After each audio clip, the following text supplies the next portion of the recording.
प्यारे बुजुर्गों, माताओं, भाई और बहनों, आजकल के माहौल में जिसमें कि हम जी रहे हैं, हर एक इंसान की यही कोशिश होती है कि वो सही रहे, वेलनेस, कि हमारी सेहत सही रहे। और पिछले चंद सालों में जबकि कम्युनिकेशन बहुत बढ़ गया है, बहुत सी चीज़ें हम सब की जानकारी में आ रही हैं जो कि पहले हमें इतनी आसानी से पता नहीं लगती थी। आजकल हर एक तरफ से जो भी रिसर्च डॉक्टर्स ने की है, साइंटिस्ट ने की है, वो हमारे सामने आ रही है कि हम खाना कैसा खाएं, हम जो शरीर को आराम देना है, सोना है रात को, वो कितना ज़रूरी है, और एक्सरसाइज करना, व्यायाम करना, वो शरीर के लिए कितना ज़रूरी है। तो इन तीनों को जो वेलनेस एरिया है उस पर बहुत जोर दिया जा रहा है। खाने की ओर देखें तो तरह तरह के नई चीज़ें हमारे सामने आ रही हैं जो शायद बड़ी देर से थी, लेकिन उस ओर ध्यान नहीं था कि हम प्रोसेस फूड्स ना खाएं, खाना जो ताज़ा हो वो खाएं। और बहुत से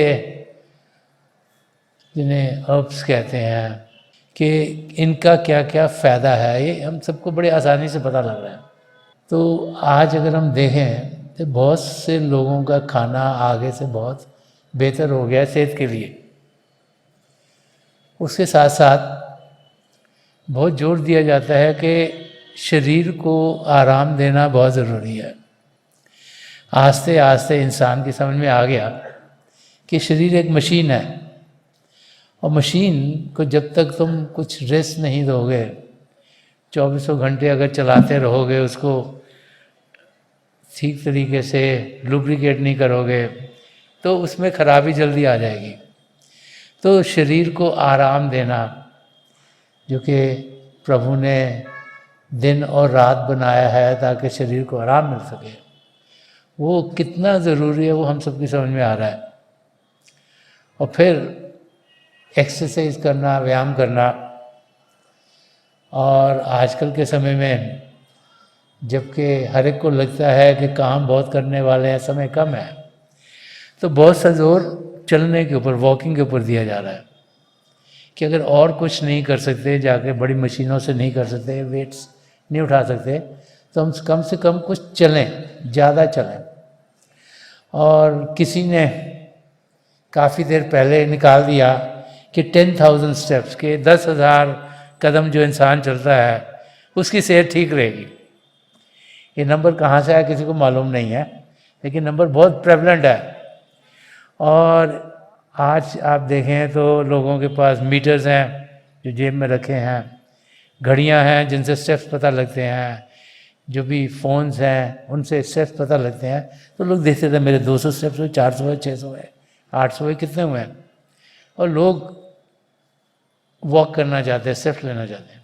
ये चीज़ें हम सब कर रहे हैं ताकि हमारा शरीर कायम रहे। और जब हम इतना ख्याल शरीर की ओर करते हैं और इतना ध्यान दे रहे हैं कि हमने कुछ व्यायाम किया कि नहीं करा शरीर में, ताकि तंदुरुस्ती रहे, शरीर ठीक ठाक रहे, तो महापुरुष समझाते कि हमें एक और एरिया है जहाँ ध्यान देना चाहिए, जो कि शरीर की वेलनेस से भी ज़्यादा इम्पोर्टेंट है। वो है आत्मा का ख्याल करना। तो आत्मा को क्या चाहिए? शरीर को चाहिए कि उसे आराम मिले, शरीर को चाहिए उसे खुराक अच्छी मिले, शरीर को चाहिए वो चलता फिरता रहे, एक्सरसाइज करे, तो वो सही रहता है। तो आत्मा को क्या चाहिए जिससे कि वो सही रहे? और जैसे अब मैकेनिज़म्स हैं कि भाई कितने घंटे आप सोए आपको मालूम होता है, वो पता है इतने घंटे मैं सोया हूँ, ज़्यादा सोना चाहिए, कम सोना चाहिए। क्या हमने खाया वो भी हमें मालूम है कि हमने क्या खाया, इसका क्या असर है। आजकल तो बहुत सी चीज़ें मिल गई हैं जिसके ज़रिए आप कुछ खाते हो, आपकी ब्लड शुगर कैसे ऊपर नीचे जा रही है वो भी आप ट्रैक कर सकते हो, तरह तरह की चीज़ें मिलती हैं।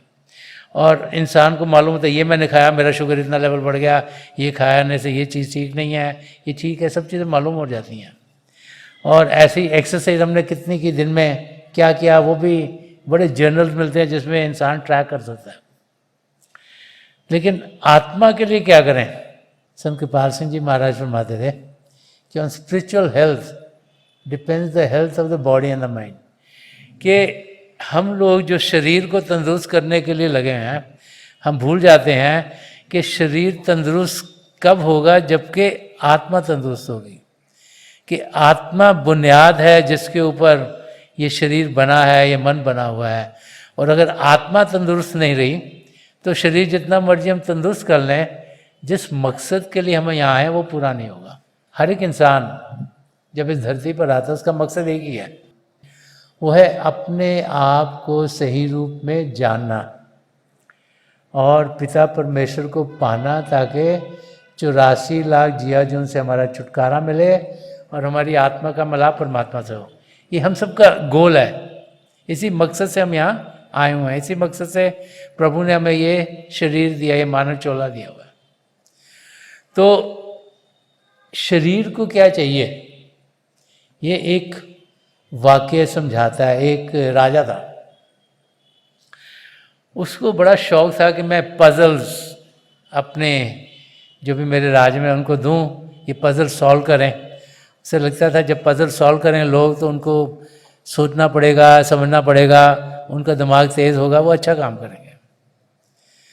तो उसने अपने मिनिस्टर्स को बुलाया और कहा कि ऐलान करो, सबको बुला के बोलो कि मैं चाहता हूँ कि लोग ज़्यादा से ज़्यादा कदम बढ़ाएं, स्टेप्स लें, ज़्यादा से ज़्यादा स्टेप्स लें, और जो खूबसूरत से खूबसूरत जगह है, अच्छी सी जगह वहाँ होके आएँ और फिर रिजल्ट्स मेरे को बताएं, तो मैं डिसाइड करूँगा कि कौन सबसे ज़्यादा स्टेप्स ले पाया और सबसे अच्छी जगह गया था। तो जब उस राज्य के लोगों ने सुना, तो कईयों ने तो सुना कि सबसे ज़्यादा स्टेप्स लेने हैं, तो वो उसमें लग गए कि हम कितना ज़्यादा चल सकते हैं। तो राजा ने 1 महीने का समय दिया था कि 1 महीने के बाद सब लोग वापस आए राज्य में, पैलेस में आए और फिर डिसाइड करेंगे कि किसका रिजल्ट सबसे अच्छा था। तो बहुत से भाई बहन जिन्होंने सोचे कदम कितने बढ़ाए, वो रोज़ चलना शुरू हो गए। कोई 10,000 स्टेप चला, तो कोई 15,000 चला, कोई 20,000 चला, कोई 25,000 स्टेप चला। रोज़ चलते जा रहे हैं, चलते जा रहे हैं, चलते जा रहे हैं, गिनती रखी जा रहे हैं। तो उन्होंने सोचा कि हमारे कदम सबसे ज़्यादा होंगे तो हम जीतेंगे, क्योंकि राजा ने कहा जिसके कदम ज़्यादा होंगे और जो सबसे खूबसूरत जगह पे जाएगा। एक और ग्रुप था, उन्होंने सोचा कि हम खूबसूरत जगह पे जाते हैं, तो उन्होंने ढूंढना शुरू करा कि हमारे राज्य में कौन से गार्डन्स अच्छे हैं, कौन से कहाँ पे फाउंटेन बड़े अच्छे हैं, कहाँ पे सीनरी बड़ी अच्छी है। किसी ने सोचा वो पहाड़ों में जाएंगे, बड़ा वहाँ पे खूबसूरती है। किसी ने सोचा पानी के ऊपर जाएं, वहाँ बड़ी खूबसूरती है। तो लोगों ने अलग अलग जगह जो उनको बड़ी खूबसूरत लगती वहाँ वो गए, और वहाँ पर उन्होंने क्या क्या देखा वो अपना सोच समझ के लिख के ले गया। एक तीसरा ग्रुप था, उन्होंने सोचा कि उनको समझ में आई कि दोनों चीज़ें ज़रूरी हैं। तो उन्होंने कोशिश की कि हम ऐसी जगह ढूंढें जहाँ पे हम जाएं, जो हो भी दूर और खूबसूरत भी हो।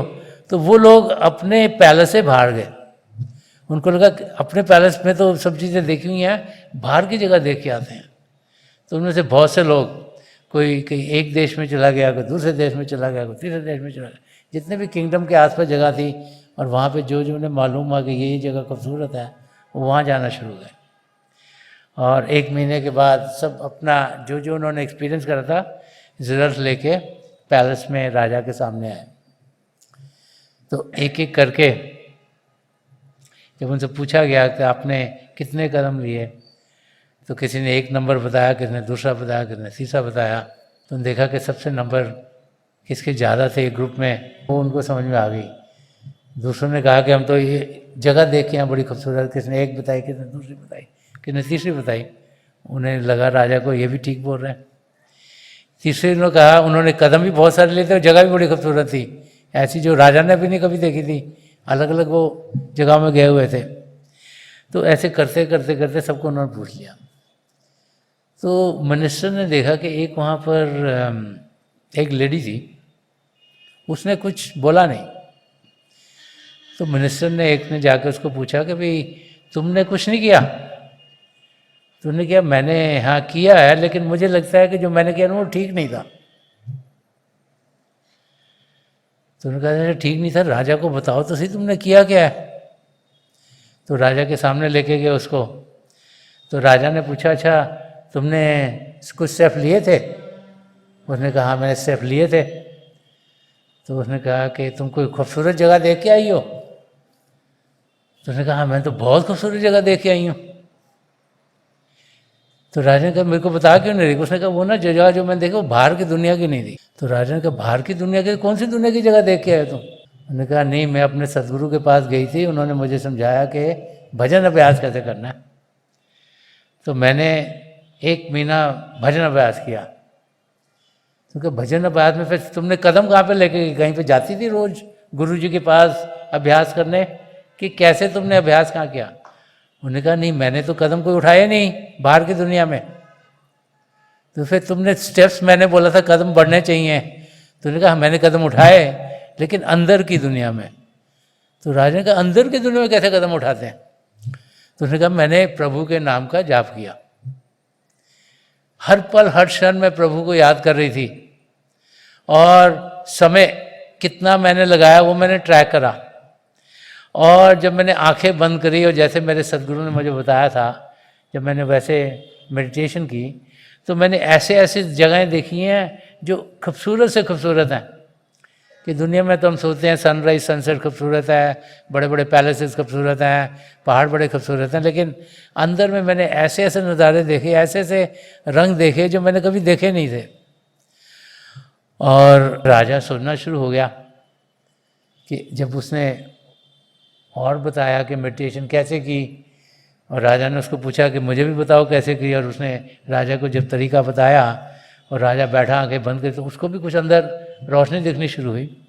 तो राजा को समझ में आई कि ज़रूरी नहीं कि खूबसूरत चीज़ें बाहर की होती हैं, ज़रूरी नहीं कि कदम सिर्फ बाहर की दुनिया में उठाए जाते हैं, कदम हम सब असलियत की ओर बढ़ा सकते हैं।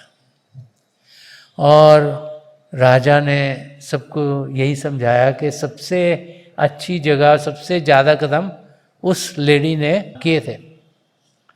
अब जब हम ऐसा वाक़या सुनते हैं तो बहुत सी बार जब हम संत दर्शन सिंह जी महाराज के लिखे हुए शब्दों को सुनते हैं तो वो हमें समझाते हैं कि ये जो अध्यात्म का रास्ता है ये क्या है, अपने आप को जानना क्या है, पिता परमेश्वर को पाना क्या है।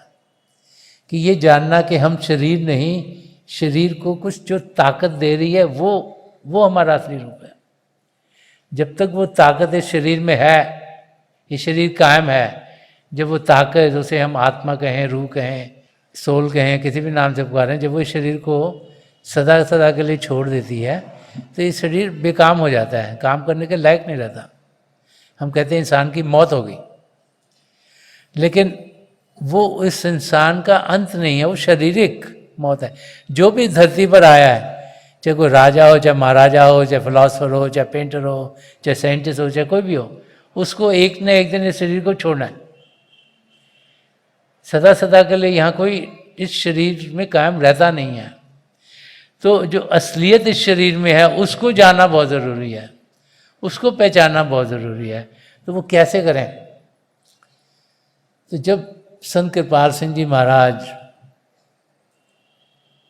अपने दूसरे विश्व यात्रा पर गए थे, तो जब वो वापस आए थे तो एक सूफी संत सम्मेलन किया गया था उनकी ऑनर में। उस समय बहुत कम बाहर जाते थे रूहानियत के मैसेज को लेके। तो संत कृपाल सिंह जी महाराज ने तो काफ़ी ट्रैवल करी दुनिया में। जब दूसरे ट्रिप से वापस आए थे तो जो संत समागम हुआ था उसमें संत दर्शन सिंह जी महाराज ने एक गज़ल पढ़ी थी, और उस गज़ल में संत दर्शन सिंह जी महाराज का जो पहला शेर उन्होंने पढ़ा था वो था कि रस करती है फ़ज़ा वज्द में जाम आया है, कि रस करती है फ़ज़ा वज्द में जाम आया है, फिर कोई लेके बहारों का प्याम आया है।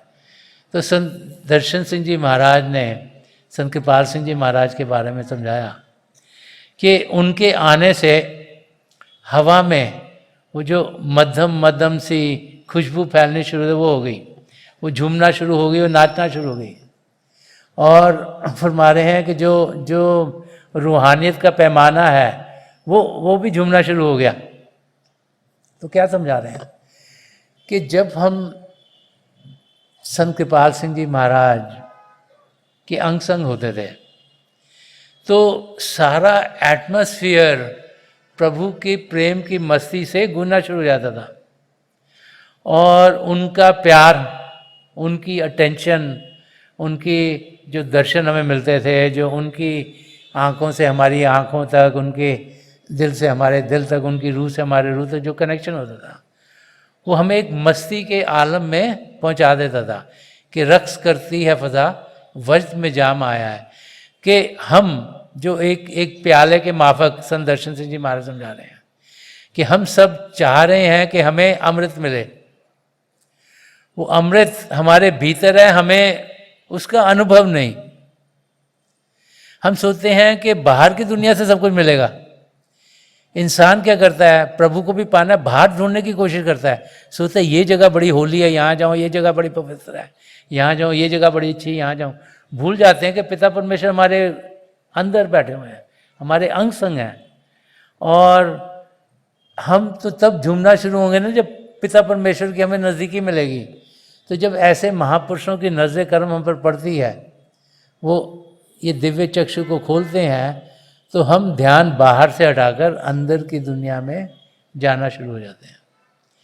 और जब अंदर की दुनिया में बढ़ेंगे तो हम देखेंगे ये प्यार से भरपूर दुनिया है, ये रंगों से भरपूर दुनिया है, यहाँ सुख ही सुख है, यहाँ चैन ही चैन है, यहाँ मस्ती मस्ती है, आनंद ही आनंद है। ये ऐसी दुनिया है जहाँ पर ना कोई दुख है, ना कोई दर्द है, खुशियाँ हैं, आनंद है। और ये इसलिए है कि वहाँ पर प्रभु की हमें नज़दीकी मिल रही है, हम उसका अनुभव कर रहे हैं। हालांकि पिता परमेश्वर हम सबके अंग संग हैं, उनसे नज़दीक और कोई है नहीं, लेकिन हम उनका अनुभव नहीं करते। लेकिन जब ये दिव्य चक्षु खुलता है और हम अपनी सूरत को यहाँ इकार कर पाते हैं, तो अंदर की दुनिया में अपनी सदगुरु की मदद से हम जाने के लायक हो जाते हैं।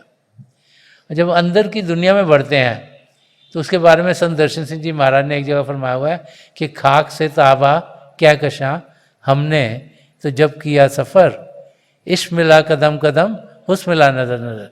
कि जब अंदर की दुनिया में बढ़ते हैं तो हम उस यात्रा पर जाते हैं जो कि प्यार से भरपूर है, जहाँ खूबसूरती खूबसूरती है, जहाँ शांति शांति, जहाँ आनंद ही आनंद है। और उस यात्रा पर महापुरुष समझा जाए हम में से हर एक जा सकते हैं। करना क्या है कि हमें एक लगन होनी चाहिए अपने आप को जानने की, एक पैशन इंसान के अंदर चाहिए, तभी वो अपनी मंजिल तक पहुंचेगा। और संत दर्शन सिंह जी महाराज ने जो गज़ल उस वक़्त कही थी, जिसमें फरमाया कि रस करती है फ़ज़ा वद में जाम आया, फिर कोई लेके बहारों का प्याम आया, तो समझा रहे हैं कि फिर संत कृपाल सिंह जी महाराज वापस यहाँ भारतवर्ष में आ गए, और जो मैसेज है खुशी का, आनंद का, प्रेम का, रूहानियत का, वो जो मैसेज हम सबको मिला उसके बाद में करें। तो उसके बाद जो अगला शेर है उन्होंने कहा उसमें, वो बहुत ही इंटरेस्टिंग है। वो समझाता है कि कैसे हम अपनी मंजिल तक पहुंच सकते हैं।